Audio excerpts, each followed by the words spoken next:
بسم اللہ الرحمن الرحیم۔ اس چینل کا بنیادی مقصد تو علامہ اقبال رحمۃ اللہ تعالیٰ علیہ کی افکار و نظریات کی ترویج تھی، مگر اب ہم نے یہ سوچا کہ کیوں نہ اسے ڈاکٹر اسرار احمد رحمۃ اللہ تعالیٰ علیہ کے افکار کی ترویج کے لیے استعمال کیا جائے۔ تو اس حوالے سے اس تبدیلی کو مد نظر رکھتے ہوئے یہ پہلی ویڈیو ہے۔ تو بتانا یہ مقصود تھا کہ انشاءاللہ ہم جدھر سے ڈاکٹر اسرار احمد رحمۃ اللہ تعالیٰ علیہ نے اپنے اتحادی نظریات کا سلسلہ منقطع کیا تھا، اور ان کی وفات کے بعد جو احادیث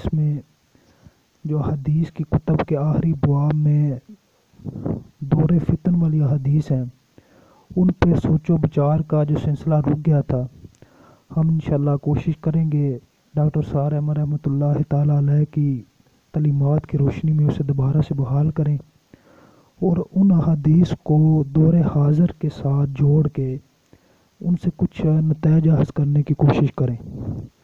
تو اس سلسلے میں انشاءاللہ اگلے دنوں میں 1-2 دنوں میں کوشش کروں گا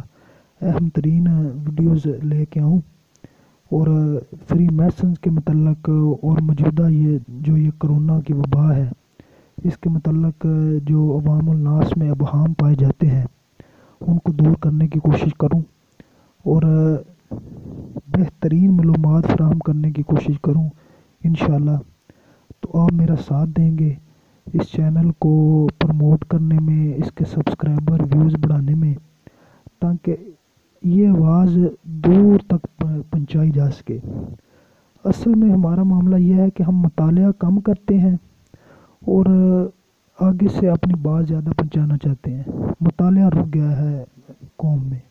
ملت میں۔ انشاءاللہ ڈاکٹر اسرار احمد رحمۃ اللہ تعالیٰ علیہ کے فہم کی روشنی میں، ان کی کتب کی روشنی میں، 128 کتب ہیں ان کی میرے پاس، ان کی روشنی میں آپ کی رہنمائی کرنے کی کوشش کریں گے، اور موجودہ دور میں جو حالات دن بدن تبدیل ہو رہے ہیں، عالمی سطح پر جو تبدیلیاں آ رہی ہیں، ان کو مد نظر رکھتے ہوئے اور جو احادیث میں پیشن گوئیاں کی گئی ہیں ان کو آپس میں جوڑ کے کچھ نتائج حاصل کرنے کی کوشش کریں گے، اور اس کوشش میں کتنے کامیاب ہوئے ہیں وہ آپ انشاءاللہ ہمیں بتائیں گے تاکہ مزید تبدیلیاں لائی جا سکیں۔ والسلام۔